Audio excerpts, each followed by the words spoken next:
is trying to evolve through you. When you experience the urge to innovate and to create that which is new, when you experience the spiritual impulse and the urge to become more conscious, the energy and intelligence that initiated the creative process and is driving the creative process is trying to evolve through you. So that means the evolutionary impulse, the urge towards consciousness, the urge towards innovation, the desire for growth, the desire for greater interiority, is the aspiration of, is a cosmic aspiration that you're experiencing. And then you experience that oneness, that one that's not two, that one that's not two that created the universe, is trying to become more conscious through your very own existence here on Earth. And personally, I find this extremely amazing. If you really think about the fact that it's not the individual that's striving to become more conscious.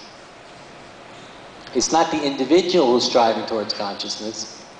We realize that the energy and intelligence that caused the Big Bang to happen is trying to evolve and become more conscious through you. If we would choose to call the non-relative absolute, or God, the energy and intelligence that initiated the creative process and is driving the creative process, then it becomes apparent to us that what we're calling God, the non-metaphysical absolute or God, is only as evolved or as conscious as we are. That there's no metaphysical, there's no Godhead that exists out there beyond the world, up in space. There's no God that exists as other than the process. What we're calling a non-metaphysical absolute is the energy and intelligence that's driving the creative impetus in the process itself. And your own experience of the sexual impulse, of the urge towards innovation, and the spiritual impulse, which is the urge towards consciousness, is a manifest expression of that singularity. So as I was saying, what's so fascinating about this is that when you realize this, you begin to understand that the universe is trying to evolve through you, that we are just vehicles for consciousness. That your body, your mind, your personality is a vehicle in which and through which this process is aspiring to occur. Now, when human beings reach higher levels of individual and cultural development, they begin to realize this. Because at lower levels of individual and cultural development, we can say that human existence was, and for many people still is, primarily about survival, day-to-day survival, and about biological procreation. So we can say human existence for the majority of human history, for most people, has more or less only been about procreation and survival.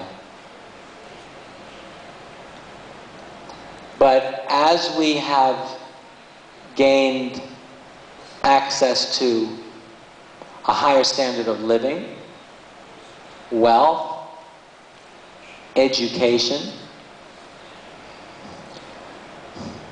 it's made it possible for us to we no longer have to use all of our energy merely to survive. And as we've been given as the great revolution that modernism was, modernism gave us time. It's given us time and freedom to think, to read, to consider, to question, who am I? Who am I and why am I here? These are the two fundamental spiritual questions. The perennial spiritual questions is, who am I? And why am I here? Who am I and why am I here? Now, most of the great metaphysical traditions answer the first question. They tell you who you are. All the metaphysical traditions tell you who you are, but they don't tell you why you're here. But when we discover an evolutionary worldview, we actually discover the answer to the second question. We discover the answer to both questions. We discover who we are, but we also discover why we're here.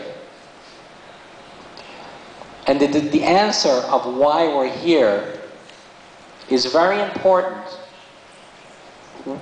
in the modern and in the postmodern world. Now, I'm not so sure where the general level of culture in Russia, because I don't know Russia very well, but my feeling is, in general, the postmodern stage is very new here, and it's probably a very small minority of the Russian population has reached the postmodern stage, and probably the majority is at the modern stage.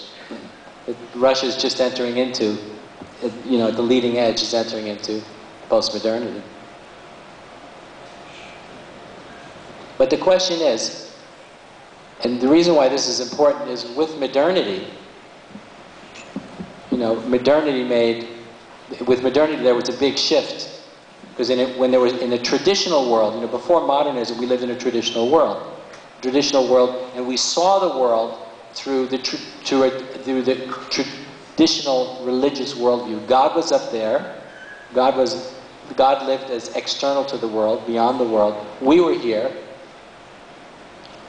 And we embraced a very superstitious worldview that was based upon the great religions and the myths that are the foundation of the great religions. All the great religions, especially the Western ones, are based upon creation myths, stories about creation, creation myths. But the birth of modernism really freed the human mind and the human spirit to be able to develop. It made it possible for us to really develop, to question everything, to be able to use our rational mind to see through a lot of mythical and superstitious beliefs that weren't true. And there was an enormous revolution that we've all benefited enormously from. Even the utopian aspiration gone wrong, that was socialism and communism, modernism made that possible. But the problem with modernism is that we lost touch with spirit. We lost touch with the absolute. With modernism, we gained many freedoms that we'd never had before, and the standard of living has gone up for billions of people all over the world, and still is. But modernism only embraced materialism, you know, the material nature of reality is real, and really rejected the more subtler dimensions of our interiors. They said they're only exteriors, they're only surfaces, and the interiors aren't very real.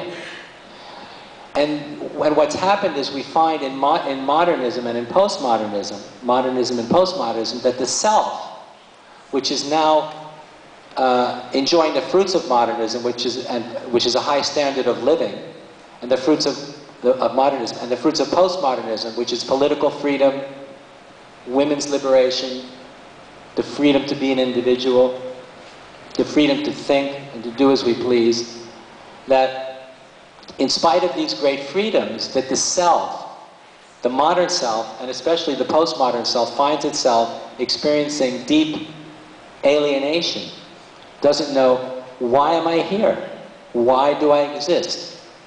And this really, I feel, is the existential, spiritual, moral, and philosophical predicament of the modern and postmodern self.